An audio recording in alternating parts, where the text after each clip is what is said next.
आप लोग एक एक करके बोलेंगे तो शायद आपकी बात सुनी जा सके, लेकिन अगर आप चिल्लाएंगे तो शायद आपकी बात नहीं सुनी जाएगी। फैला रहे हो चंद्रेश जी, आप यही कहते हैं चंद्रेश जी और शाह जी के नाम पे महाराष्ट्र में अगर ये संदेश फैलाते हैं तो आज हमारी इस पार्टी में सबसे ज्यादा माइनॉरिटीज भी हैं, हिंदूज हैं, अदर्स हैं। आप अगर ये कहना चाहते हैं हमारी पार्टी में सभी जात प्रांत के लोग हैं, तो आप ये किस तरह से कह सकते हैं क्यों कि करते देश फैला रही हो? जी, आप क्यों करते हो उत्तर भारतीयों का चंद्रेश विरोध? जी और शाह जी आपको रोकना चाहेंगे। चंद्रेश जी, महाराष्ट्र में आज महाराष्ट्र चंद्रेश जी और शाह जी, हक नहीं दिया जाएगा। अगर आप लोग शांत नहीं होंगे तो मुझे मजबूरन आप लोगों का ऑडियो डाउन करना होगा। अगर आप लोग शांत नहीं होंगे, शाह जी और चंद्रेश जी, अगर आप लोग शांत नहीं होंगे तो आपके ऑडियो डाउन करने होंगे। हमारे साथ आरपीआई के प्रवक्ता इस वक्त अशोक खिलारे जी हमारे साथ मौजूद है। अशोक जी, जानना चाहेंगे कि जिस तरह से मन से गुजराती कार्ड खेल रही है, क्या लग रहा है आपको कि कहीं ना कहीं इसका फायदा उठाने की कोशिश कर रही है मन से? मेरे ख्याल से गुजराती लोगों का ये जो बैनर एसटी बसेस पे हमने देखा है, इसके बीएसटी बसेस पे, वो कोई गलत बात नहीं है। ये जो मराठी का जो कार्ड ये मनसे के लोग ये करते हैं, ये इलेक्शन पॉइंट ऑफ व्यू से उनका एक गेम है जी, और स्टंटबाजी जिसको मैं स्पष्ट शब्दों में कहूंगा। लेकिन हमारे मुंबई में अनेक जाति के, अनेक कास्ट क्रीड के लोग रहते हैं और ऐसा अपना देश जो है ये कॉन्स्टिट्यूशन में अंडर चलता है और ये किसी को तुम ये नहीं कर सकते कि अपने विचारों के ऊपर बाधा नहीं ला सकते। फ्रीडम ऑफ एक्सप्रेशन है। तो मेरे ख्याल से ये बात जो है कि इन लोगों ने ऐसा नहीं करना चाहिए, एडवर्टाइजमेंट देना नहीं चाहिए वगैरह, ये सब बातें गलत है। जी, कहीं ना कहीं अपनी बात रखने का हर किसी को अधिकार है अशोक जी, और शायद यही काम वो पत्रकार, वो मीडिया जो ऑर्गेनाइजेशन है वो कर रही थी कि वो अपनी बात जो है वो मुंबई में रखने की कोशिश कर रही थी। इसे कहीं ना कहीं मुद्दा बनाने की कोशिश जो है वो मनसे की ओर से की गई। या बराबर है जी, फिलहाल अशोक जी विचारों से सहमत हूँ। जी अशोक जी, इन तमाम जानकारी के लिए आपका बहुत बहुत धन्यवाद।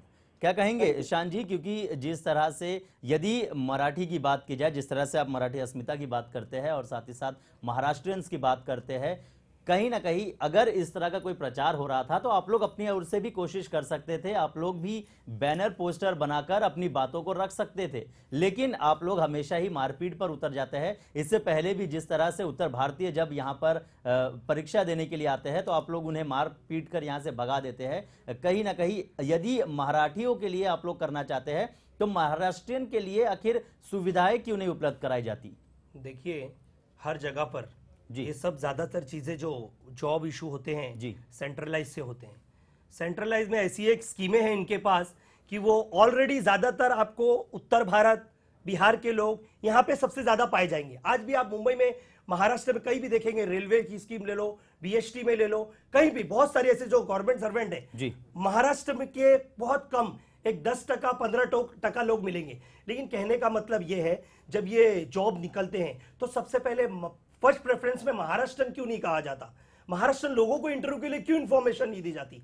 महाराष्ट्र लोग कि आगे बढ़ने के ये देते ही नहीं है, फिर बाद में ये चुनावी मुद्दा खुद बनाते हैं। लेकिन शान जी आप ही से जानना चाहेंगे कि जब भी चाहे रेलवे की बात हो, चाहे कोई भी सरकारी जॉब की बात हो, तो पहले फॉर्म्स जो है वो इशू होते हैं और उसके बाद ही कहीं ना कहीं रिजल्ट के लिए, एग्जाम्स के लिए जो है वो पेपर्स जाते हैं, एग्जाम्स के लिए लेटर्स जाते हैं कि आप लोग परीक्षा देने के लिए आई है। अगर मराठी मानुस जिस तरह से आप बात कर रहे हैं, क्या वो मराठियों के लिए वो इशू नहीं होता है? पेपर्स जिस तरह से दिए जाते हैं कि एक एप्लीकेशन फॉर्म जो है वो सभी न्यूज़पेपर्स के जहां स्टॉल्स होते हैं वहां पर दे दिया जाता है कि आप लोग भी जाइए और आप लोग फॉर्म भरिए और उसके आधार पर आप लोगों का अगर टैलेंट होगा, आप लोग कहीं ना कहीं उस पर क्वालिफाई होते हैं तो आपके घर पर भी लेटर आएगा। ये ऐसा नहीं होता कि आप उत्तर भारतीयों के लिए होता है या फिर महाराष्ट्रियंस के लिए होता है, ये तो सभी के लिए होता है। तो आखिर वहां पर महाराष्ट्रियंस क्यों नहीं जाते? देखिए, महाराष्ट्रियंस जहां जहां वैकेंसी उपलब्ध होती है, जो वेल क्वालिफाइड है वो लोग अप्लाई करते हैं और जब उनका नंबर आएगा तो ही वो आगे प्रोसेस करेंगे।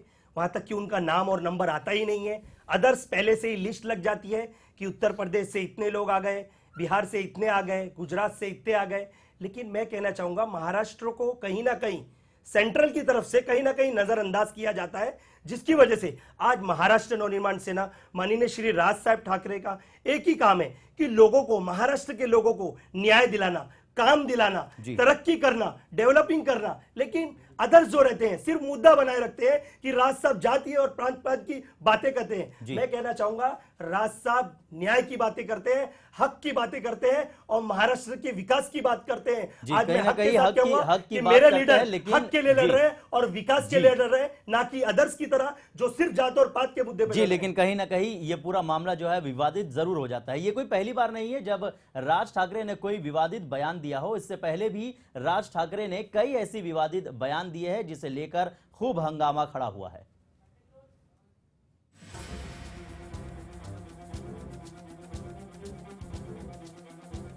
महाराष्ट्र नवनिर्माण सेना के अध्यक्ष राज ठाकरे द्वारा गैर मराठियों पर दी गई आपत्तिजनक टिप्पणियों पर कहीं ना कहीं राजनीति हमेशा से ही गर्माती रही है।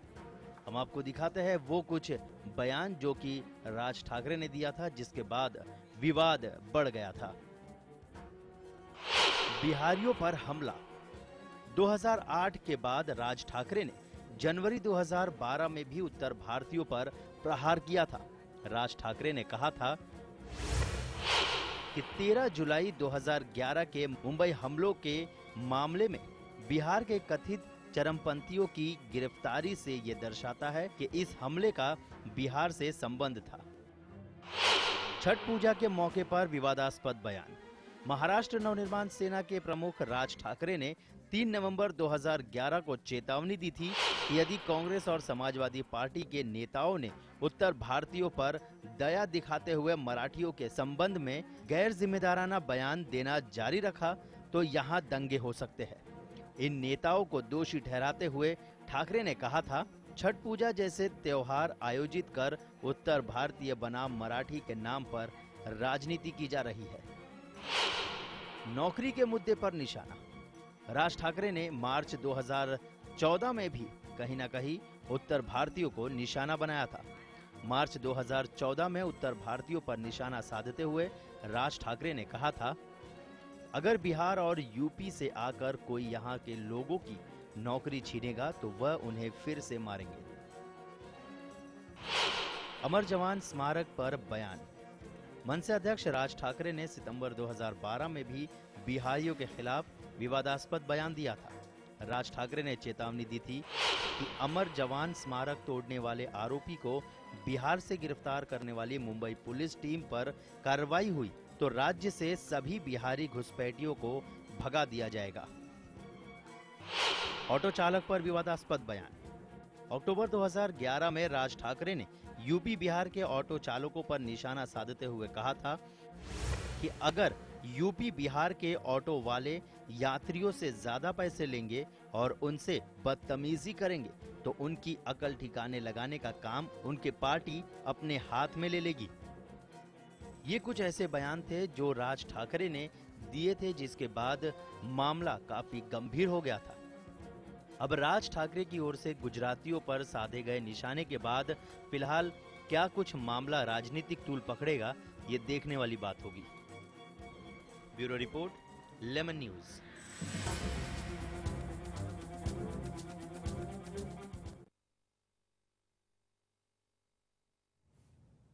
तो लगातार आरोप भी लगते रहे हैं, लेकिन कहीं ना कहीं विवादित बयान भी हमेशा ही देते नजर आए हैं राज ठाकरे। हमारे साथ चंद्रेश दुबे जी मौजूद है कांग्रेस की ओर से। क्या कुछ कहेंगे, क्योंकि हमेशा ही विवादित बयान दिया जाता है और हमेशा ही अब तक देखा गया है कि उत्तर भारतीयों को टारगेट किया जाता था, लेकिन अब कहीं ना कहीं गुजरातियों को भी टारगेट करना शुरू कर दिया है। आपने देखा कि आप ही ने अपने शो में चलाया, इनके महाराष्ट्र नवनिर्माण सेना के नेता श्री राज ठाकरे किस तरीके से हर छोटे उद्योग चलाने वाले रिक्शा चालक हो, टैक्सी चालक हो, भाजी विक्रेता हो, मुंबई की जो भी कम्युनिटी जो ये छोटे छोटे उद्योग करते, चाहे वो उत्तर भारतीय हो, बिहारी हो, हम इस जात पात पे जाते ही नहीं। आप किसको डरा रहे हो दोस्त? जो मुंबई जो चला रहे हैं, जो मुंबई में अपना योगदान दे रहे हैं आज इतने वर्षों से, आप सिर्फ भय, द्वेष, जलन इसकी राजनीति कर रहे हो। ऊपर उठ चुका है समाज। जो बुद्धिजीवी वर्ग है ना, वो विकास चाहता है, निर्माण चाहता है मुंबई का। आप वो किस तरीके से कर सकते हो? लोगों के सामने आओ, ये आप मीडिया को टारगेट करते हो, आप जो धर्म विशेष के लोग हैं उनको टारगेट करते हो, प्रांत से आए हुए लोगों को टारगेट करते हो। आप कर्म और धर्म के नाम पे जो राजनीति चला रहे हो ना, आपको ये नहीं भूलना चाहिए कि आप भूमिपुत्र, आप ये कहेंगे कि ये इस राज्य में जन्मा हुआ है, लेकिन आप उससे एक शब्द वो नहीं हटा सकते कि वो भी इस देश का नागरिक है, वो भी देशपुत्र है। आप इससे उसको कभी नहीं हटा सकते हो। और उसको संविधान ने अधिकार दिया है कि किसी भी राज्य में जाके मनसे की बात आती है, शिवसेना मनसे की जब भी बात आती है हमेशा यही कहा जाता है कि मनसे जो है वो शिवसेना की राह पर चल रही है, और शिवसेना जो राह अपनाती आई है वो कहीं ना कहीं अब जनता उनसे दूर जाना चाहती है, क्योंकि जनता जो है फिलहाल विकास चाहती है, तरक्की चाहती है, वो ये सब चीज नहीं चाहती है, मार झगड़ा ये सब चीज जनता नहीं चाहती है। तो कहीं ना कहीं अब इन सभी चीजों से बाहर निकलने की जरूरत है। देखिए, लोकतंत्र में सभी को अधिकार है अपनी बातें रखने का। मेरे दोस्त ने भी बहुत कुछ ऐसी बातें कही। मैं इनकी एक बात से कहना चाहूँगा, ये सिर्फ ये कहते हैं कि कांग्रेस ने ये किया, ये जात पात की राजनीति नहीं करते हैं, ये सिर्फ विकास की राजनीति करते हैं। और मैं ये कहना चाहूँगा कि आपके पास इतनी विकास की राजनीति होने के बाद भी आज डाउन स्टेप कैसे जा रहे हो? आपको लोग दूर क्यों कर रहे हैं? आपसे लोग भाग क्यों रहे हैं? क्योंकि आप कहीं ना कहीं आपको रोकना चाहेंगे। हमारे साथ संदीप देशमुख पांडे जी हमारे साथ मौजूद है, जो कि मनसे नेता है। संदीप जी, जानना चाहेंगे कि जिस तरह से अब उत्तर भारतीयों के बाद अब कहीं ना कहीं राज ठाकरे जो है वो गुजरातियों को टारगेट कर रहे हैं, इस पर क्या कहेंगे?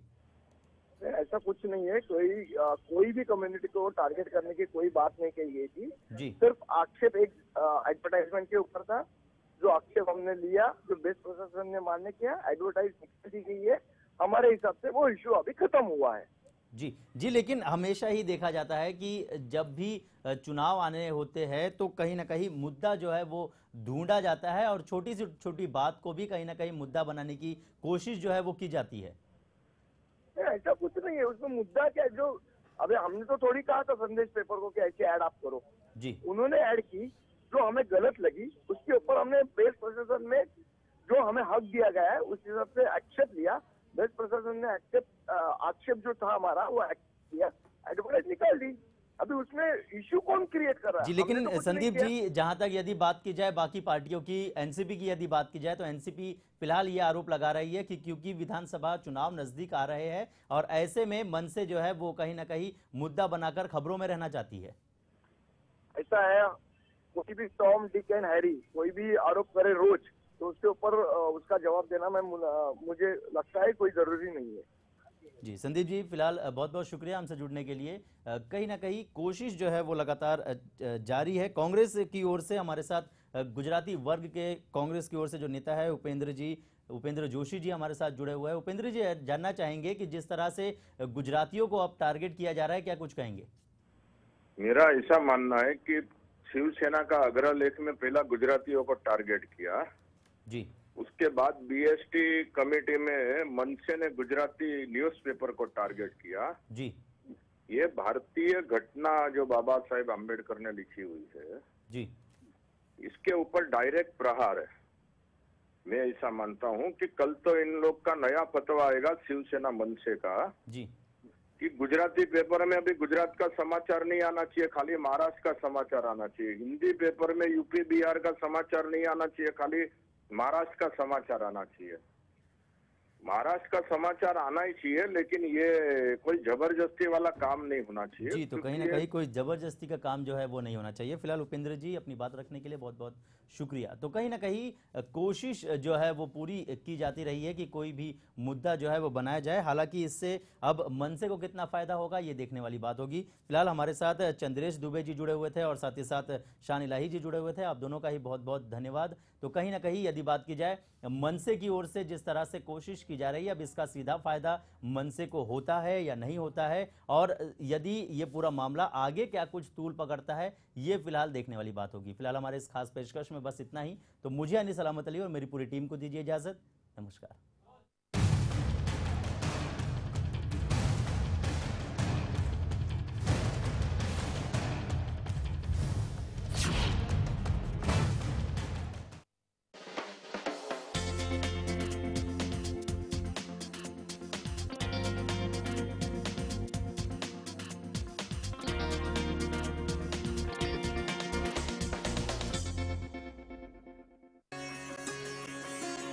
क्या आप परेशान हैं? क्या आपको व्यापार में नहीं मिल रही है सफलता? क्या आपको मन मुताबिक नहीं मिल रही है नौकरी? क्यों आ रही है आपके भाग्य में रुकावट? क्यों आपका नहीं हो रहा है भाग्य उदय? वैवाहिक जीवन में इन ग्रहों की वजह से आती है समस्या। इन समस्याओं का करूंगा समाधान। सवाल आपके जवाब में आपके अपने कार्यक्रम ग्रह राशि योग। ग्रह राशि योग शाम 6:30 बजे, सुबह 9:30 बजे लेमन न्यूज पर।